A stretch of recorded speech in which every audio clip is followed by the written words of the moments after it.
Hello my good people, my lovable people. Sammy Mwangangi again, and I am back in the channel with another episode of our series, The Art of Interaction. So guys, this episode can have different titles, but let me give it one wonderful title. When kindness becomes a trap, how to stop being used, and to be specific, being used with love.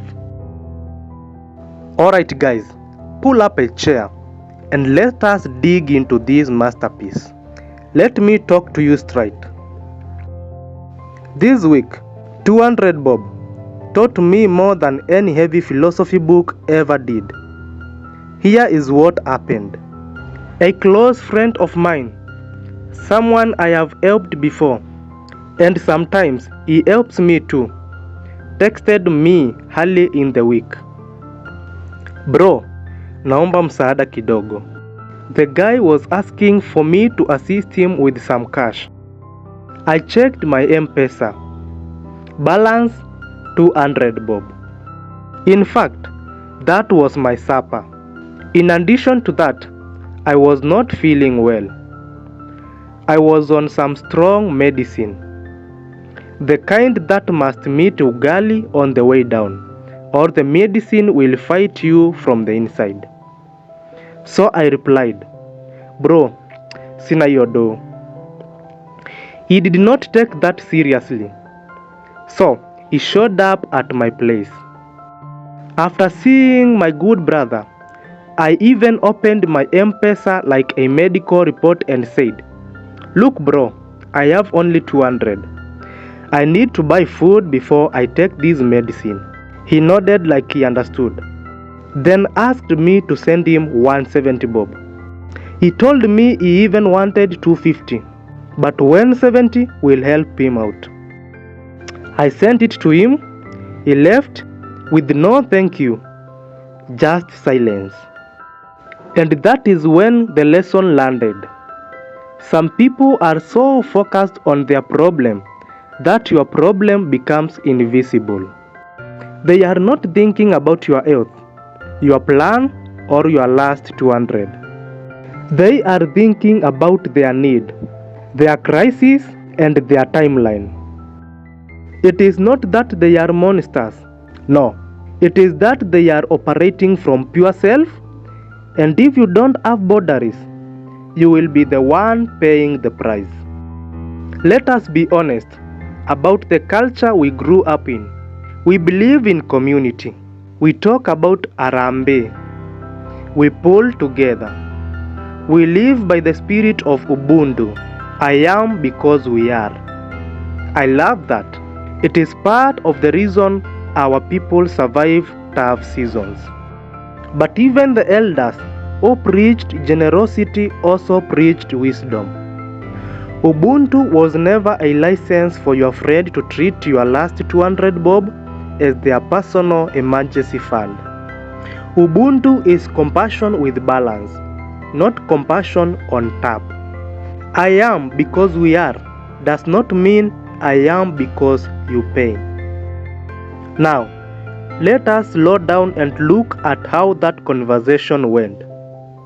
He asked for 250 Bob, then compromised and settled for 170. There is a classic influence move in that.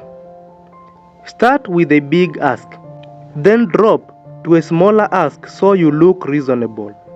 Many of us feel pressure to say yes after someone appears to compromise. We feel we owe them a yes. That is how our social wiring works. We are built for give and take. But this wiring can override our common sense. You know you need to eat. You know your medicine are strong.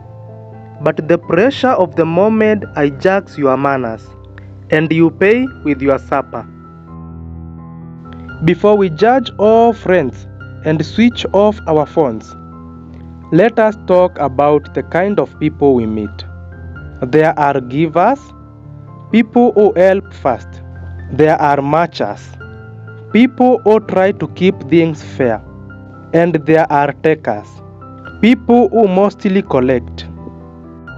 Takers often look charming in the short run and very expensive in the long run. You notice it when help me is a one-way street. When they remember your wallet but forget your health. When they claim they understand and then push anyway. That 170 bob from my last 200, that is a taker math. Our Kenyan world adds another layer. PESA makes it easy to help. That is a blessing. Mobile money has helped families survive shocks, pay school fees, and sort emergencies. But the same tap that saves lives can also build habits.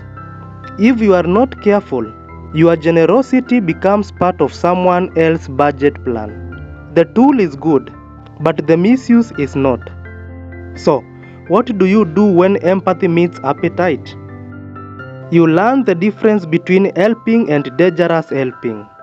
Dangerous helping is when your help hurts you or keeps the other person stuck. If your help makes you skip meals, miss medicine, or fall into debt, that is not kindness. That is leakage. You can love someone and still say, "Not like this," or "Not this time." Saying no is not being cruel. It is clarity. It is not shouting. It is not disrespect. It is simply telling the truth about your limits. And learning to say no cleanly can actually protect your mind, your peace, and the relationship. A calm no on Tuesday can save a friendship on Thursday. Here are simple sentences you can borrow the next time someone treats your M-PESA like their emergency drawer. You can say like this: "Bro, I hear you, but today I cannot help. I am sick. I need to eat before medicine. Try me next week." Or you can say like this: "Hey, I cannot send you money, but I can help you think through options." Or you can say, "I only give what I can afford as a gift, and today that is zero, but I still care." You can also say, "At this time, friend, my budget is closed. I hope you find a way out." Notice the formula: empathy plus boundary. You respect the person and you respect yourself.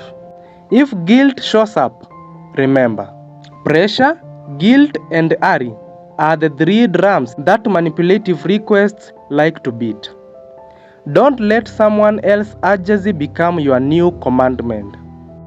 Let me also confess something hard to admit.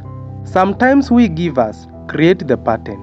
We train people to treat us like a soft landing, always available, always quick to say yes, never explaining limits.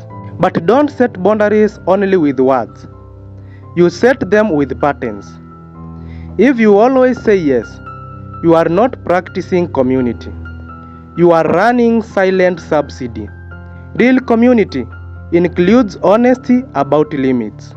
And if you are wondering whether money and friendship mix, the ground truth is this: lending to friends and family often ends badly. Not always, but often. The money disappears, the relationship becomes awkward, and the truth gets a scar. That is why many wise people use a simple rule: never lend what you can't afford to give. If you can't give it, don't lend it. No hatred, no drama, just healthy math. So, how do we keep Ubuntu alive without becoming doormats? We ask better questions before we give. 3 quick ones. 1. Can I afford to never see this money again and still be okay? 2. Will this help fix a real problem, or am I feeding a pattern? Question 3. Does this friend respect my no as much as my yes? If those answers don't look good, help in another currency: your time, your ideas, a warm meal, a job lead, or a connection. Don't confuse cash with compassion. Love has many forms. There is another reality we don't like to name. Some people carry traits that make exploitation easier: self-centeredness, manipulation, and low empathy. You will see patterns. They minimize your needs, they escalate their ask, and they forget gratitude. That is not an emergency. That is a system. Systems don't change because you feed them. Systems change when you stop sponsoring them. But listen, do not hear this as a call to cold hearts. I want a generous Kenya. I want neighbors who check on each other, friends who stand up in the gap. Mobile money has lifted many households because it allowed us to share risk wisely. The answer is not to become stone. The answer is to become clear. Help in a way you can sustain.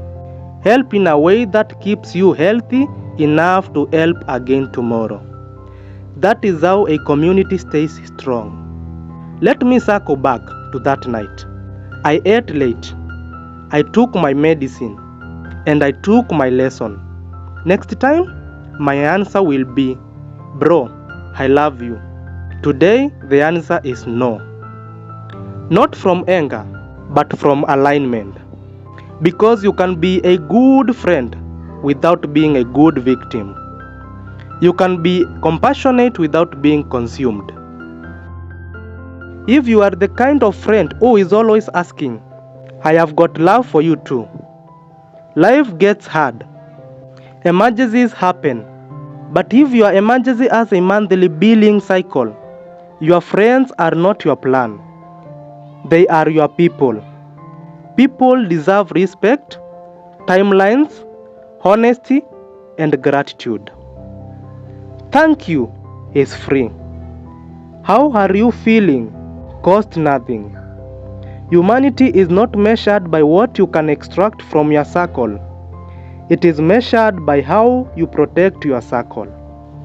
Here is the philosophy I am working with now. Keep your heart warm, keep your boundaries visible, and keep your M-PESA behind both. Make yes meaningful by allowing no to exist. Don't confuse panic with priority. Don't confuse pressure with love. Don't confuse guilt with generosity. The people who truly value you will learn your limits and love you inside them.